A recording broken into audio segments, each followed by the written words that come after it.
This conference will now be recorded. Hey friends, welcome to the future of real estate. It's been a little while, and I'm excited to come back with um, an update on the real estate market that is perhaps perplexing and how not to be fooled by the data and the headlines that you might see. First, I want to introduce my COO and business coach and good friend, Kirsten Ulrich. You can find out more about Kirsten. I talk about that's what she does for my business, but as a business coach.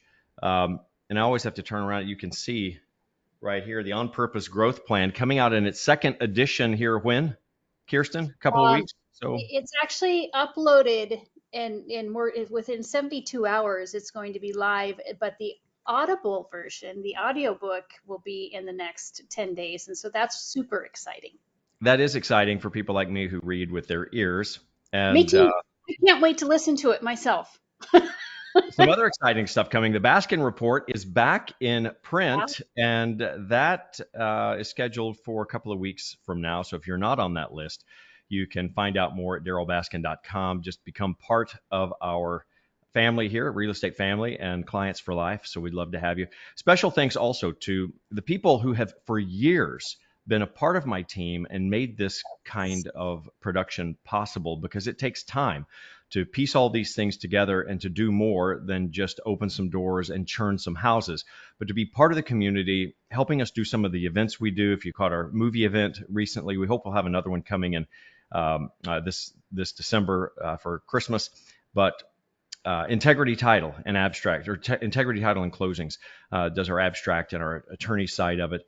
Goodman Roofing, Goodman Construction, and Window World of Tulsa, a lot of our repairs and keeping houses from leaking. So when we get into a contract and we need a reliable person who can get out there and give us an expert opinion, they take care of it. Eden's Drilling, they do our structural repairs. You've seen their advertisements all around town. And talk about a man who I can count on and some integrity to say, can you help us sort all of these different opinions out? That's where David comes in, and he's been a reliable source for many years. And last, our team, where does the money come from? And who has the best programs and the best interest rates, the ability to sort through what are my best options on this FHA conventional. I mean, that makes your head swim, and it is so hard to keep up with. That's why we rely on Brooke at First United Bank Mortgage. So when you need a team, that's what we do at the Baskin Real Estate Specialists. It goes far beyond just my opinion, and it brings in all of those experts, and we work together to create a five-star experience for you. So that's what we do. Now, talking about that five-star experience, how do you sort through the market? Look at this. So this is these numbers. What are you laughing at? Oh, I know, because it's so exciting. It It's is really exciting. And here's what I exciting. find exciting about this. I've done this for over 30 years. And so there was the oil crash, and I got started really at the end of the oil crash and saw the market recover. And then we had the 2008 meltdown. And you look at stuff and you can often see the numbers paint a picture. Well, they are still painting a picture, but I want to point out some inconsistencies here that make it very difficult for you as a consumer. And I'm putting excuses here so that you don't feel so bad when you look at something and you say, what is really happening? Or why am I getting different stories from different people? It depends on how you look at it. And I want to give you the trick on how to tell what the market is to you specifically, because we've got national numbers, we have local numbers, then we have neighborhood numbers, and real estate is all hyper local. We care about what happens with interest rates because that affects us. We care about what happens with migration from across the country. We saw a lot of that during COVID. People said, "Why am I spending four times what I need to live in this particular environment or location when I can move to a city like Tulsa or a state like Oklahoma or Texas, where they saw a lot of migration?" So we've seen a lot of that may cause numbers to go contrary to national numbers in a specific location. So let me point some things out here. So monthly inventory analysis. Let me get to this screen on my side so I can change it. If you just look at inventory right now, it's up 4.43%. So a little over 4% in August of 2024 over 2023. So there's a simple simple thing to look at. Pending sales are up 6.81% in August. That's because we saw interest rates dropping a little bit. Very minor difference, but let's talk about subtracting some of these differences. The new listings are up 9.72%. So what does this mean? Well, the almost 10% and the almost 7%, you subtract those out, there's still a spread there of 2%. So we're getting more inventory coming in. That's a basic supply and demand. You don't have to be an economist to grasp the fact that there's more houses to choose from. That can put a little bit of downward pressure on prices, right? Well, let's take a look at this. Actually, I'm going to stop here in just a second and show this is a 7-day glimpse of what is happening in the market. And I watch this closely because you see new listings. There are 265 new listings, residential, in our market area, right here in the Tulsa metro area. 265 new ones over the past 7 days, and pending 252, so lots coming in, but the closed is significantly lower. That's something we're having to watch because the number of sales that actually close being eclipsed by the new listings. It was the opposite a while back. But see where my cursor is right there, price decrease 329. That's showing a nice correction in market pricing. And that's encouraging for home buyers because as we're approaching an election and we're headed into the winter, that can mean it's a great time to buy a house. But what are you hearing on the streets? Many times you'll hear, oh, this is a bad time to buy a house. Interest rates are high. Well, when you combine these factors and you look at them, you break it apart and you look at where the deal is, you can often find that the deal is when everyone else is afraid. So my point is, don't take the headlines and peel back the layers of the onion and see if this might actually be a really good time for you to make your deal and buy because fewer people are buying. Now, Kirsten, here's where you're supposed to help me out because I get to rattling about things and I might not draw a line from one point to the next. So if I'm leaving something out, I do want you to point that out to me and have me go back. But here's where I want to kind of bring it all together. I talked about those price decreases in the previous screen. Mm-hmm. And that inventory was higher.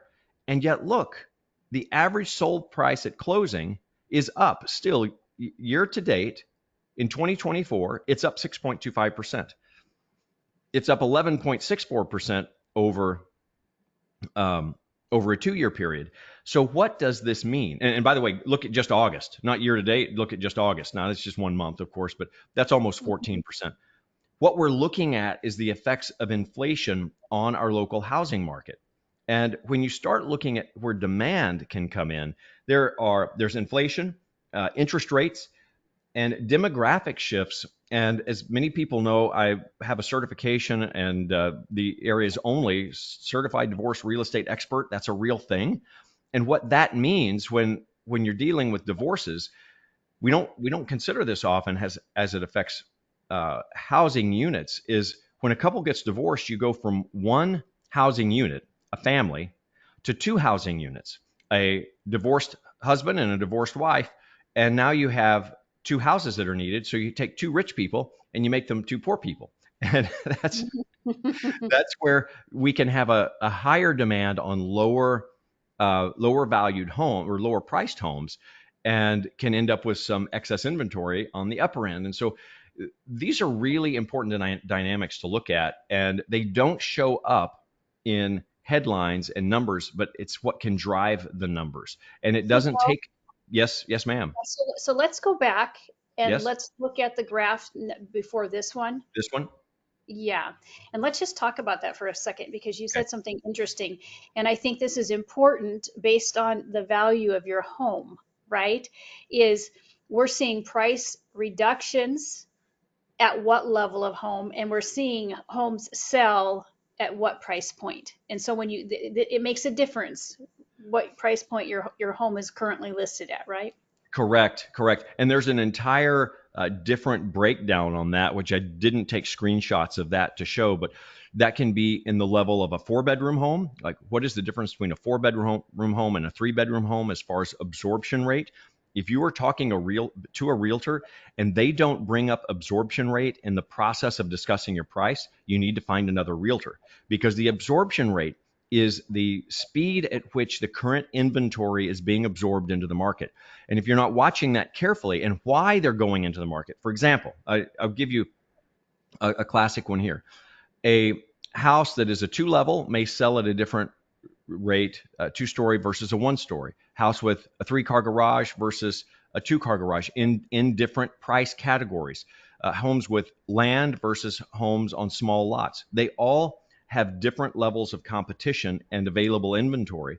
So if the market area you're in, and I'll use a local example, if you're in Bixby, people might often be shopping for a home with a larger lot. Not always, but often. So you want to compare to other homes that even outside your neighborhood that are in that same school district or that geographic area to see what the absorption rate is of those homes, because that pulls the relevant data out of something here, which is just an MSA level data. And I think that answers the question that you're asking, Kirsten, is how is this broken down? Those price decreases may be in a specific, predominantly in a specific price band, not necessarily in the lower price band, because I've had, as you saw, and you were helping me negotiate them, the lower end in the 200 to 250, we actually dropped a price and then ended up selling it above the original price that it was listed at Yeah. because of that increase in those pending sales, which well, I don't have a picture of that, but they show up here on the pending sales. They'll suddenly spike because there's a drop in interest rate. There's pent up demand. Which is a good news. That is a That's good. what I was so excited about this, is that it's not a story of we're just in this cycle of price decreases. We're actually in a very kind of, I don't want to say volatile, but in a high fluctuating market right now where things are Almost. happening based on those amenities. I would cautiously use the term unstable, Hmm. because it's kind of hard to predict. And I think the if you've watched these patterns, which most people outside of real estate wouldn't necessarily have studied them in this detail, but you watch these patterns, when they start to conflict, it's showing a change. Well, what is happening right now? We're having a change in interest rates, a change in inventory, and a change in regime. Maybe that's where elections come in every 4 years. It's the same thing all the time. And then we have the seasonal change. And so a reminder is, if you have a particular need in real estate, you can get a lot of advice of people saying, well, this is the best time to buy. This is when you should buy. Well, that can be helpful, and you can look at that as general trends. But you know when the time you should buy is? When it's right for you. And so you can get too much data overload as to telling you what you should do. But if the right time to buy is 4 years from now, and you're trying to raise a family, how old are your kids going to be in 4 years? What are your family needs going to be in 4 years? What have you done in the interim? And that's a really important conversation that people don't have. And sometimes you just need to have permission or hear permission from someone who's in the business to say, listen, you're right. The absolute best time to buy was before COVID. We had no way of knowing what that was going to happen.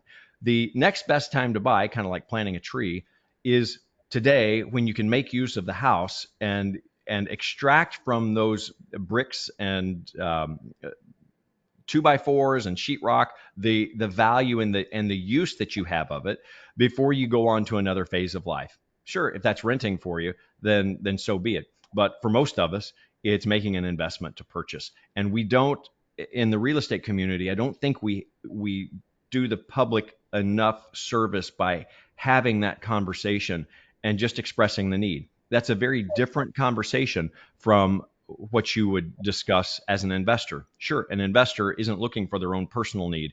The investor is looking for what is the market demanding right now. But you So, have your Darryl, own demand. Yes. sorry to interrupt you, but let's go back and let's talk about environment. And because this is an election year, and you've lived through many, many election years, and I know that in the back of people's mind, if they're getting ready to list their home or they have listed their home, they don't have that experience, right? What typically happens in the real estate market on an election year? Do things break out after the election? They almost always break out because what we come to understand is no matter who is in office, life is going to continue. And I Hmm. was talking to someone the other day, and we were having a very conservative focused um, conversation, and I said, "So, what the underlying fear is that, and this is from looking at an extreme ultra conservative, the sky is falling kind of viewpoint. And by the way, I identify as conservative, so I'm not making fun of this at all. I said, what would be the ultimate fear? The ultimate fear would be that we have a regime change, we become socialists or communists or some combination of that. Everything's taxed, and we lose all of our assets and everything that we've worked for, and we all just become minions. And guess what? If that were to happen, wouldn't you like to just be living in a nice place until the very last minute and then we all start living in tents? I mean, ultimately, that removes the fear from the fact that I need to move on with my life. Well, And and can we stop there for a second? sure, Because sure.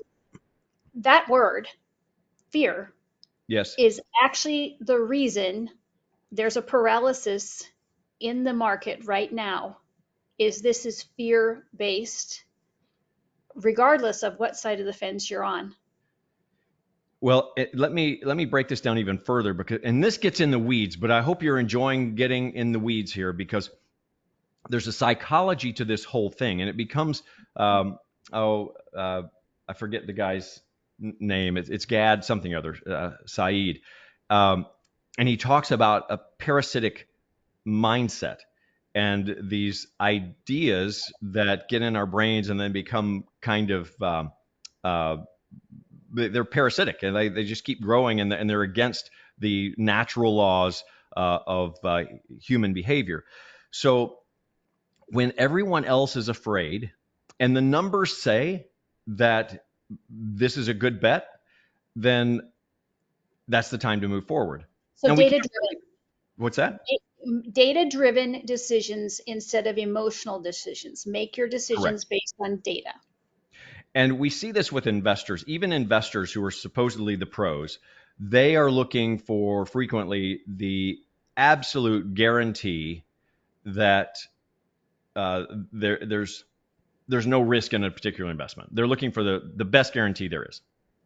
There's obviously a little bit of risk, but then they want to get the price of the uh, of all the risk. And so the best investors look for the numbers that support a particular vision they have with a property. And by that, I mean there may be a conversion. They may be looking at a 4 or 5 plex, or they may be looking at a small commercial building that they can turn into a loft style apartment or 5 plex. Nobody else could see that. And there are no numbers of data to support that income that they're going to get from it, specifically for that building. But there are numbers, there is data to support them getting that in the marketplace. So they move forward with a vision and they convert something in the process that had no numbers before, and they turn it into something that is very profitable. Then guess what happens? Everybody from the outside says, "Oh, you're lucky." Well, no, they were looking at numbers. They were making strong Strategic. data driven strategic decisions, not emotional decisions of, well, I want to feel safe.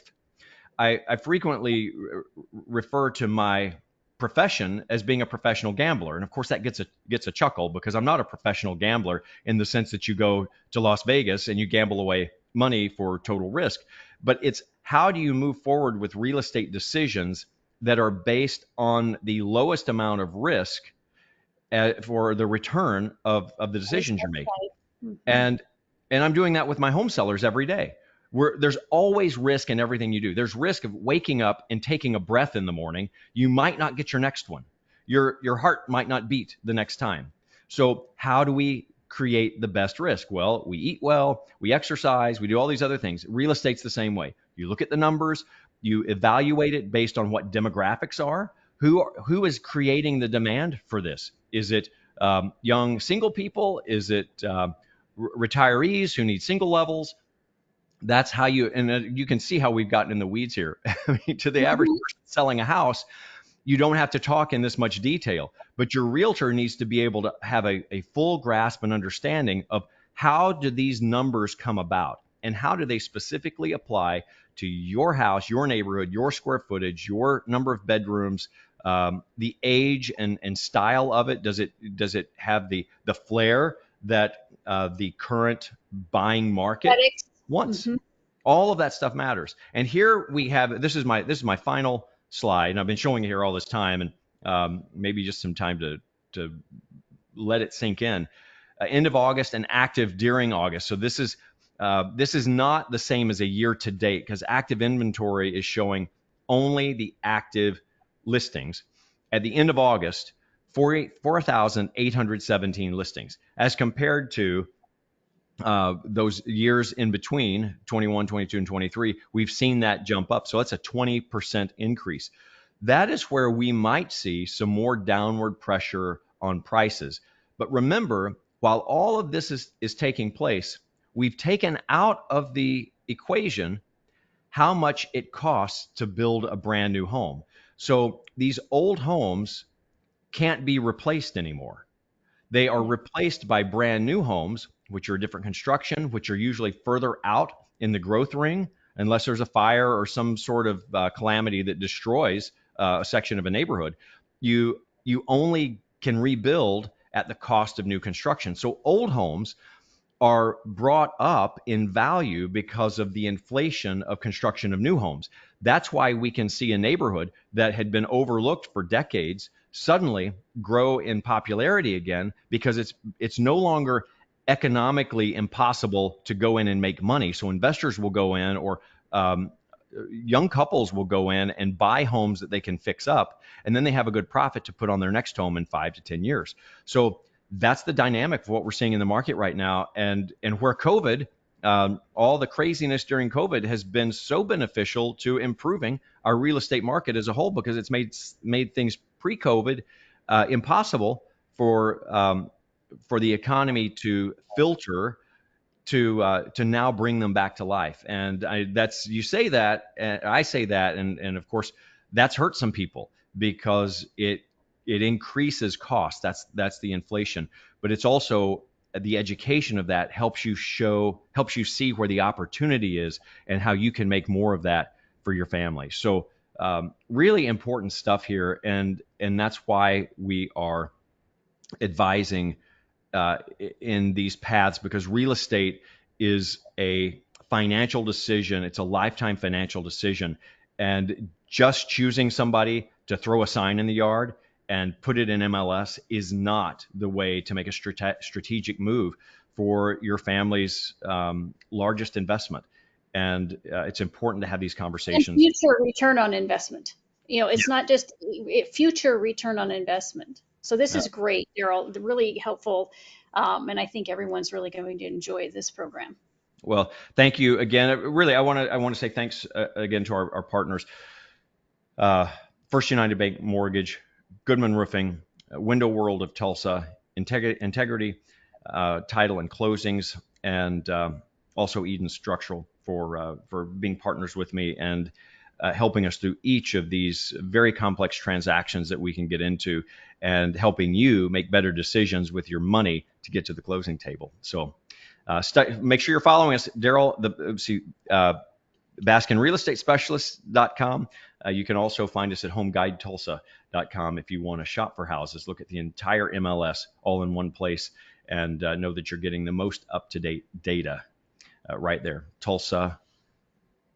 HomeGuide.com. And DarrylBaskin.com.